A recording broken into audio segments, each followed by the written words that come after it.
रम जाओ, मेरे रोम में रम जाओ भोलेनाथ। और मैं क्या मांगू, क्या मांगू भोलेनाथ। और मैं क्या मांगू, धन न मांगू प्रभु मान न मांगू।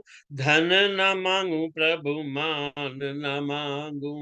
झूठी जग की शान न मांगू। झूठी जग की शान न मांगू। धन न मांगू प्रभु मान न मांगू।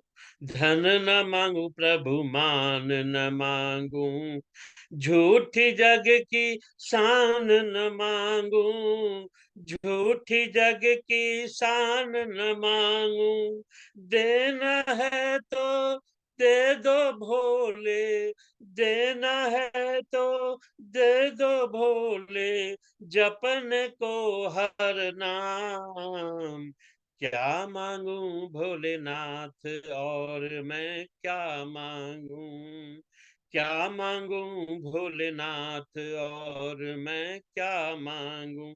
मेरे रोम रोम में रम जाओ, मेरे रोम रोम में रम जाओ भोलेनाथ। और मैं क्या मांगू, क्या मांगू भोलेनाथ। और मैं क्या मांगू।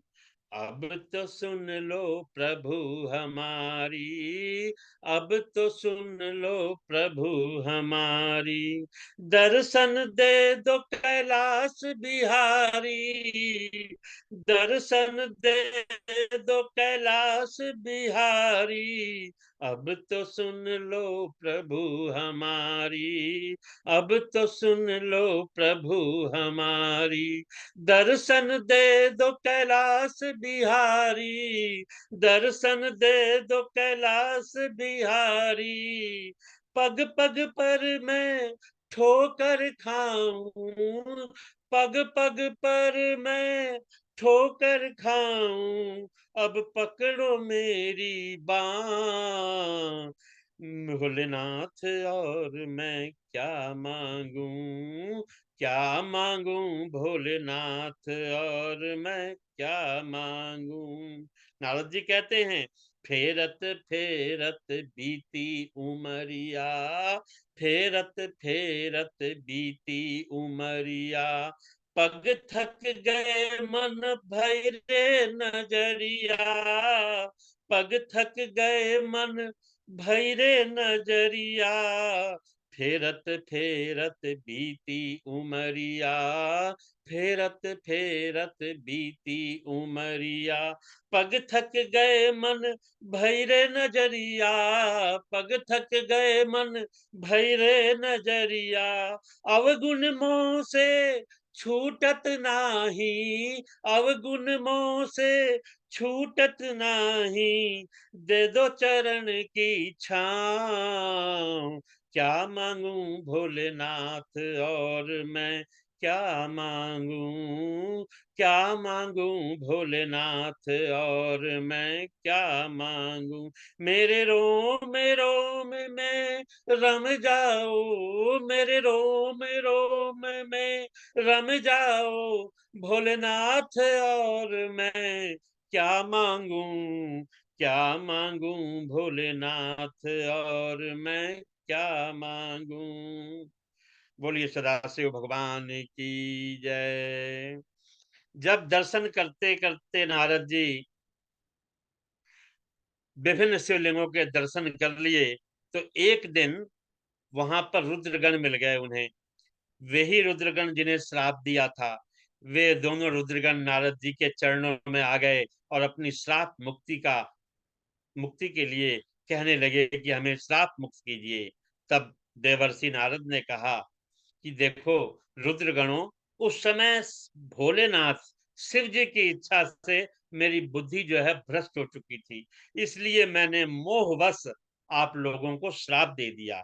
किंतु मेरा वचन भी मिथ्या नहीं हो सकता, इसलिए अब मैं तुम्हें उस श्राप से मुक्त होने का उपाय बताता हूं, सुनो। तुम दोनों मुनि के तेज द्वारा एक राक्षसी के गर्भ से जन्म लोगे, लेकिन वहां पर तुम्हारा प्रताप, बल और वैभव दिनों दिन बढ़ता जाएगा और तुम दोनों शिव के परम भक्त होगे। तब भगवान शिव अपने दूसरे रूप से तुम्हारा उद्धार करेंगे। यानी शिव का ही दूसरा रूप हरि का है। हरि में और हर में कोई अंतर नहीं है। कुछ दिन पहले पावनी जी ने गाया भी था एक भजन, हरि हर दोनों एक ही हैं। तो हरि में और हर में कोई अंतर नहीं है। तो नारद जी ने कहा कि सदा शिव जो हैं वो अपने दूसरे रूप से तुम्हारा उद्धार करेंगे। सूत जी कहते हैं, इस प्रकार नारद जी के कथन को सुनकर वे दोनों रुद्रगण प्रसन्न होते हुए चले गए। तब नारद जी सभी शिव तीर्थों का भ्रमण करते हुए ब्रह्मलोक पहुंच गए और वहां ब्रह्मा जी को नमस्कार करके, प्रणाम करके ब्रह्मा जी की स्तुति की। इसके बाद हाथ जोड़कर वो बोले कि पितामह, आप तो परम ब्रह्म का स्वरूप भलीभांति जानते हो। आपकी कृपा से ही मैंने श्री विष्णु भगवान के स्वरूप को जाना था और समझा था, परंतु शिव तत्व को मैं नहीं सुन सका। अब मैं शिव पूजन और उनके सुंदर चरित्रों को सुनना चाहता हूँ। वे सृष्टि के आदि में किस रूप में रहते हैं और सृष्टि के मध्य में उनकी लीला कैसी होती है, और अंत में अर्थात प्रलय काल में वे सदाशिव महेश्वर कहाँ निवास करते हैं, वे सदाशिव किस प्रकार प्रसन्न होते हैं और जब प्रसन्न होते हैं तो वे क्या प्रदान करते हैं। ब्रह्मा जी कहते हैं, हे ब्रह्मन, जिसके सुनने से संपूर्ण लोकों के पापों का नाश हो जाता है, उस अनामय शिव तत्व का मैं आपसे वर्णन करता हूँ।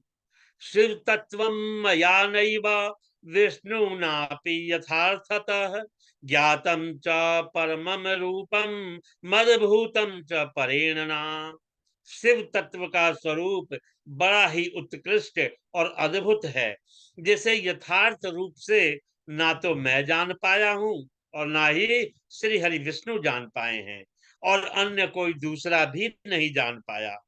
जिस समय प्रलय हुआ उस समय समस्त चराचर जगत जो है वो नष्ट हो गया। सब जगह केवल अंधकार ही अंधकार था। ना सूर्य दिखाई देते थे, ना चंद्रमा दिखाई देते थे, और ग्रहों और नक्षत्रों का भी कुछ पता नहीं था। अचंद्र मन हो रात्र मन गण्य नील भूजलम। न चंद्र था, न दिन होता था, न रात होती थी। अग्नि, पृथ्वी, वायु और जल की भी सत्ता जो है समाप्त हो चुकी थी। उस समय प्रधान तत्व अव्याकृत प्रकृति से रहित सूना आकाश मात्र जो है वो शेष था। कहते हैं सूत जी कि दूसरे किसी तेज की उपलब्धि नहीं होती थी और दृष्ट आदि का भी अस्तित्व नहीं था। शब्द और स्पर्श भी साथ छोड़ चुके थे। इस प्रकार सब और निरंतर सूर्याभेद्य घोर अंधकार, अर्थात बिना सूर्य का घोर अंधकार जो है वो फैला हुआ था। उस समय केवल तत्सत ब्रह्म, इस श्रुति में जो सत्य सुना जाता है एकमात्र वही शेष था। अमनो गोचरम वाचाम विषयम न कदाचन अनाम रूप वर्णम च न च स्थूलम न यत्कृशम आहरस्व दीर्घमलघु गुरुत्व परिवर्जितम न यत्रोपच्यः कश्चित् तथा नोपचयोपि च। वह सतत्व मन का विषय नहीं है। जो पूर्ण ब्रह्म है वो मन का विषय नहीं है, वाणी की भी पहुंच वहां तक नहीं है। वह नाम तथा रंग रूप से भी शून्य है। वह ना स्थूल है, ना कृश है, ना ह्रस्व है, ना दीर्घ है, ना लघु है और ना गुरु है। उसमें ना कभी वृद्धि होती है, ना कभी उसका ह्रास होता है। वही परम सत्य ब्रह्म जब उसके भीतर एक से अनेक होने की इच्छा हुई, तब वह निराकार परमात्मा ने अपनी लीला शक्ति से अपने लिए मूर्ति आकार की कल्पना की। वह मूर्ति संपूर्ण ऐश्वर्य गुणों से संपन्न, सर्व ज्ञानमयी, सर्व कारिणी, सर्व आद्या, सब कुछ देने वाली और संपूर्ण संस्कृतियों का केंद्र थी। उस समय एकांकी रहकर स्वेच्छानुसार विहार करने वाले उन सदाशिव ने अपने विग्रह से स्वयं ही एक स्वरूपा भूता शक्ति की सृष्टि की, जो उनके अंग से कभी अलग होने वाली नहीं थी। उस पराशक्ति को प्रधान प्रकृति, गुणवती, माया, बुद्धि तत्व की जननी तथा विकार रहित वेदों में बताया गया है। सा शक्तिर अंबिका प्रोक्ता, प्रकृति सकलेश्वरी, श्रीदेव जननी नित्या, मूल कारण मृत्युता। वह शक्ति जो है अंबिका कही गई है, उसी को प्रकृति कहते हैं, सर्वेश्वरी। त्रिदेव जननी भी वही है, नित्या और मूल कारण भी कहते हैं। सदाशिव द्वारा प्रकट की गई उस शक्ति की 8 भुजाएं हैं। उस शुभ लक्षणा देवी के मुख की शोभा विचित्र है। वह अकेले ही अपने मुखमंडल में सदा पूर्णिमा के 1 सहस्त्र चंद्रमाओं की कांति को धारण करती हैं। उन काल रूपी ब्रह्म ने एक समय शक्ति के साथ शिवलोक नामक क्षेत्र का निर्माण किया। तदैव काशी केतेत तप्रोच्यते क्षेत्रमुत्तमम्। उस उत्तम क्षेत्र को काशी कहते हैं। वह परम निर्वाण या मोक्ष का स्थान है, जो सबके ऊपर विराजमान है। प्रिया प्रियतम रूप शक्ति और शिव जो परम आनंद स्वरूप हैं, उस मनोरम क्षेत्र में वे निवास करते हैं। वह काशीपुरी जो है परम आनंद स्वरूपनी है। हे मुनियों, शिव और शिवा ने प्रलय काल में भी कभी उस क्षेत्र को अपने सानिध्य से मुक्त नहीं किया। इसीलिए उस क्षेत्र को अभिमुक्त क्षेत्र भी कहा जाता है। वह क्षेत्र जो है आनंद का हेतु है, इसलिए पिनाकधारी शिव ने पहले उसका नाम आनंद वन रखा था। उसके बाद वह अभिमुक्त के नाम से प्रसिद्ध हुआ। हे देवर्षि, एक समय उस आनंद वन में भ्रमण करते हुए शिवा और शिव के मन में इच्छा हुई कि एक दूसरे पुरुष की भी सृष्टि करनी चाहिए, जिस पर सृष्टि के संचालन का भार रखकर हम दोनों काशी में रहकर इच्छा अनुसार विचरण और विहार करें और निर्वाण धारण करें। वही पुरुष हमारे अनुग्रह से सदा सबकी सृष्टि करे, वही पालन करे और अंत में वही सबका संहार भी करे। चेतः समुद्र माकुंचय चिंता कल्लोल लोलितम, सत्वरत्नम तमोग्राहम, रजो विद्रुमवल्लिलम लितम। यह चित्त जो है एक समुद्र के समान है। इसमें चिंता की उत्ताल तरंगे उठ उठकर इसे चंचल बनाए रखती हैं। इसमें सतोगुण रूपी रतन और तमोगुण रूपी ग्राह और रजोगुण रूपी मूंगे भरे हुए हैं। यह विशाल जो चित्त है, ये समुद्र को संकुचित करके हम दोनों उस पुरुष के प्रसाद से आनंद कानंद अर्थात काशी में सुखपूर्वक निवास करेंगे। यह काशी वह स्थान है जहां हमारी मनोवृत्ति सब ओर से सिमट कर इसी में लगी हुई है, तथा जिसके बाहर का जगत जो है चिंता से आतुर प्रतीत होता है। तब ऐसा निश्चय करके शक्ति सहित सर्वव्यापी परमेश्वर सदाशिव ने अपने वाम भाग के 10वें हिस्से पर अमृत का सिंचन किया। उसी समय एक पुरुष प्रकट हुआ जो तीनों लोकों में सबसे अधिक सुंदर था। वह शांत तथा उसमें सतो गुण की अधिकता थी, तथा वह गंभीरता का अथाह सागर था। उसके श्री अंगों पर सुवर्ण सदृश कांति वाले 2 सुंदर रेशमी पीतांबर शोभा दे रहे थे। तदंतर उस पुरुष ने परमेश्वर सदाशिव को प्रणाम करके कहा कि हे स्वामी, मेरे नाम और मेरे काम को आप निश्चित कीजिए। इस प्रकार ये जो पुरुष प्रकट हुए, ये श्री हरि विष्णु थे। सदाशिव भगवान की जय। गुरु जी के चरणों में चरण बंदन। बहुत सुंदर, बहुत बढ़िया भाव।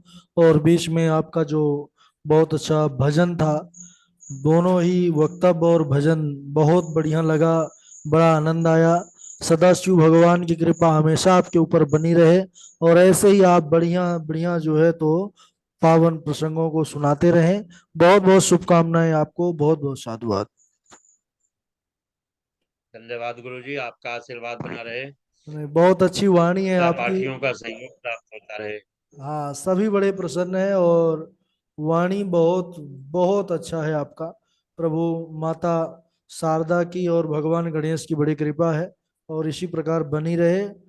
श्लोकों को भी आप बहुत शुद्धता से बोलते हैं, ठाकुर जी कृपा बनी रहे। आज के कथा का रिकॉर्डिंग, श्लोकों का रिकॉर्डिंग थोड़ी देर से हम भेज रहे हैं। सर्वे भवन्तु सुखिनः, सर्वे गुरु जी, सन्तु निरामयाः, सर्वे भद्राणि पश्यन्तु मां कश्चित् दुःखभाग् भवेत्। हाँ जी, बोलिए। ये सीता जी की माता का नाम सुनैना होगा गुरु जी, या धन्य होगा? क्या? सीता जी की माता का नाम।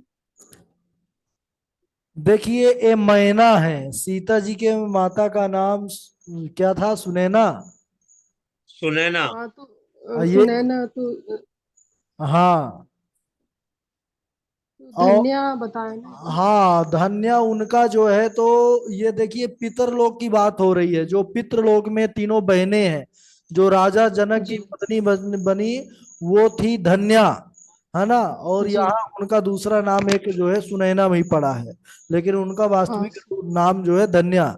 और इनका नाम मैना, और उनका नाम कलावती, जिनसे राधा प्रकट भई जी जी। है ना। इसके अनुसार से मानस मानस के अनुसार जो है तो सुनैना ही है, धन्य नहीं। सुनैना। हाँ, हाँ जी।